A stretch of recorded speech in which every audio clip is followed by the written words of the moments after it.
Hi friends, welcome back to my channel. ఈరోజు వచ్చేసి నేను చేయబోయే రెసిపీ ఎండు రొయ్యలు దోసకాయ కర్రీ. ఇది పొట్టు రొయ్య అని కూడా అంటారు. సన్నగా ఉందండి రొయ్యలు, ఇవి చాలా సన్నగా ఉంటుంది. పొట్టు రొయ్యలు అని కూడా అంటారు. దోసకాయతో ట్రై చేస్తున్నా నేను. ఇవి మంచిగా మనం క్లీన్ చేసుకొని వాటర్లో నానబెట్టుకోవాలి. రొయ్యలు పొట్టు ఏది లేకుండా, డస్ట్ ఏది లేకుండా మంచిగా వాటర్లో నానబెట్టుకోవాలి.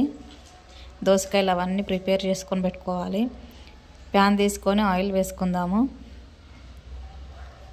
ఆయిల్ బాగా హీట్ కానివ్వాలి. తర్వాత ఆవాలు ఒకటే వేసుకున్నాను నేను. ఆవాలు వేసుకొని చిటపటలాడనివ్వాలి. ఆనియన్ దోసకాయలు అయితే తీసుకోవాలి. పచ్చిమిర్చి, ఆనియన్, దోసకాయ ముక్కలు. దోసకాయలు సన్నగా కట్ చేసుకోవాలండి, బాగుంటుంది. మరి పెద్దగా కట్ చేసుకుంటే బాగోదు. ఓన్లీ ఆవాలే వేసుకున్నాను నేను పోపుకి. ఆవాల తర్వాత చిటపటలాడినాక ఆనియన్ వేసుకోవాలి. సన్నగా తరిగిన ఒక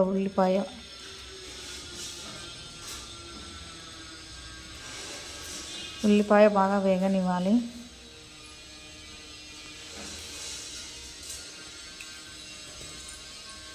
దీంట్లో టమాటాని అయితే నేను వేసుకోలేను, ఎందుకంటే దోసకాయ తీయగా ఉంటుంది కదా. టమాటా యాడ్ చేసుకోలే. ఇప్పుడు ఆనియన్ వేగిపోయినాక మనము నానబెట్టుకున్న ఎండు రొయ్యలను అయితే ఆయిల్లో వేసుకోవాలి. ఉల్లిగడ్డ పైనుండి. టమాటా ఎందుకు వేసుకోవట్లేదు అంటే తీయగా ఉంటుంది దోసకాయ. మళ్ళీ టమాటా వేస్తే ఇంకా తీయగా అయిపోతుంది కర్రీ అని నేను టమాటా ఎప్పుడు వేయను. దోసకాయ కర్రీ వండినప్పుడు టమాటాని అస్సలు వేయను. ఇప్పుడు ఇదే ఆయిల్లో మంచిగా వేగనివ్వాలి రొయ్యలని. స్మెల్ వస్తుంది మనకు, ఆ స్మెల్ వచ్చేంత వరకు వేగనివ్వాలి. రొయ్యల నుండి పచ్చి స్మెల్ అనేది పోయి అది ఆయిల్లో వేగినాక స్మెల్ మంచి వస్తుంది. ఆ స్మెల్ వచ్చేదాకా వేపాలి ఆయిల్లో. మంచి అరోమా అయితే వస్తుంది ఆయిల్లో నుంచి. చాలా మంచి స్మెల్ వస్తుందండి రొయ్యలు. ఇప్పుడైతే కొత్తిమీర, కరివేపాకు వేసుకోవచ్చండి. నేను కరివేపాకు ఒకటి వేసుకుంటున్నాను. ఈ టైంలో కరివేపాకు వేసుకుంటే బాగా అరోమా అనేది బాగా వస్తుంది. ఎండు రొయ్యలలో చిన్న రొయ్యలు, పెద్ద రొయ్యలు ఉంటాయి కదా, పొట్టు రొయ్యలు అని కూడా అంటారు వీటిని. చిన్న రొయ్యలు మనకి ఏదో ఫ్లేవర్ కోసము తింటుంటే అక్కడక్కడ తగులుతుంది, అన్నంలో మనకు అంత కనబడదు. పెద్ద రొయ్యలు అయితే ఇంకా బాగుంటుంది. ఇది టేస్ట్ కోసం మనం వేసుకోవాల్సిందే. తర్వాత పసుపు అయితే యాడ్ చేసుకోవాలి. బాగా కలుపుకోవాలి ఒకసారి. తర్వాత అల్లం వెల్లుల్లి పేస్ట్ వేసుకోవాలి.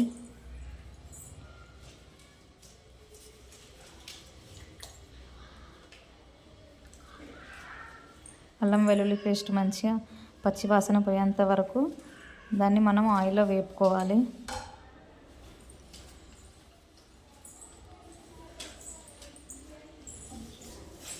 కాసేపు అలానే కలుపుతూ ఉండాలి. స్మెల్ అనేది మంచి అరోమా రావాలి. పచ్చి స్మెల్ మొత్తం వెళ్ళిపోవాలి. పచ్చిమిర్చి చిలుకలు వేసుకోవాలి. నేను ఒక 3-4 మిర్చి అయితే తీసుకున్నాను.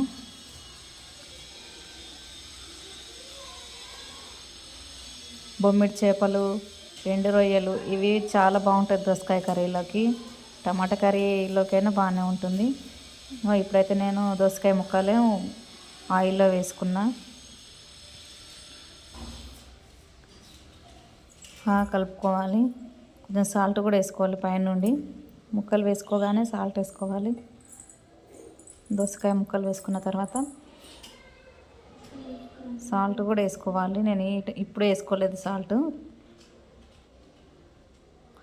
ఇట్లా ఆయిల్లో మంచిగా వేగనివ్వాలి. ఏదో ఉప్పు అయితే ఇప్పుడు యాడ్ చేసుకున్న సాల్ట్.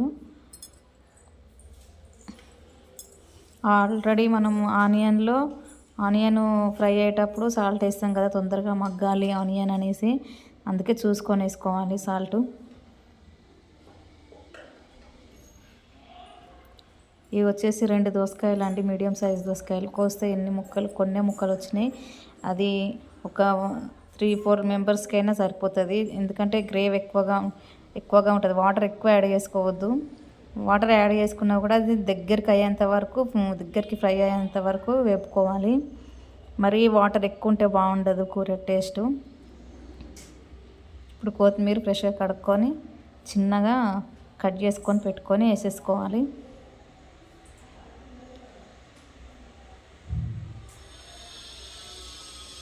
కొత్తిమీర ఎప్పుడు ఆయిల్లో వేసుకోవద్దండి. కరివేపాకు ఆయిల్లో వేసుకుంటే బాగుంటుంది, కానీ కొత్తిమీర అస్సలు ఆయిల్లో వేసుకోవద్దు. మనం కర్రీ దగ్గరికి ఇంకొక 5 మినిట్స్ 2-3 మినిట్స్లో అయిపోతుంది కర్రీ అనే టైంలో మనం వేసుకోవాలి. అప్పుడు బాగుంటుంది. కారం పొడి అయితే యాడ్ చేసుకున్నాను. కారం మీరు ఎంత తినాలనుకుంటే అంత యాడ్ చేసుకోండి. పచ్చిమిర్చి కనీసం 1-2 అయితే కంపల్సరీ వేసుకోవాలి. దాని టేస్ట్ దానికి, దీని టేస్ట్ దీనికే ఉంటుంది. కంపల్సరీ నేను ప్రతి ఒక్క కర్రీలో పచ్చిమిర్చి యాడ్ చేసుకుంటాను. ఏ కర్రీ అయినా పర్లేదు, ప్రతి ఒక్క కర్రీలో పచ్చిమిర్చి వేయండి, నేను ఏ కర్రీ చేయను. చూడండి ఇప్పుడు ఈ రకంగా వచ్చినప్పుడు వాటర్ అయితే యాడ్ చేసుకోవాలి. ఆయిల్ మొత్తం పైకి వచ్చేసింది కదా, అప్పుడు మనము వాటర్ యాడ్ చేసుకొని మనకి ఎంత వాటర్ కావాలో, అది ముక్క ఆల్రెడీ ఉడికిపోయింది దోసకాయ. కాకపోతే నేను కొంచెం వాటర్ యాడ్ చేసుకొని మూత పెట్టేసుకొని పెట్టుకుంటున్నాను. మొత్తం గ్రేవీ అనేది చిక్కగా అయిపోవాలి, కర్రీ మొత్తం దగ్గరకు వచ్చేయాలి. చూడండి ఈ రకంగా అయితే మనకు కూర అనేది ఉడుకుతుంది.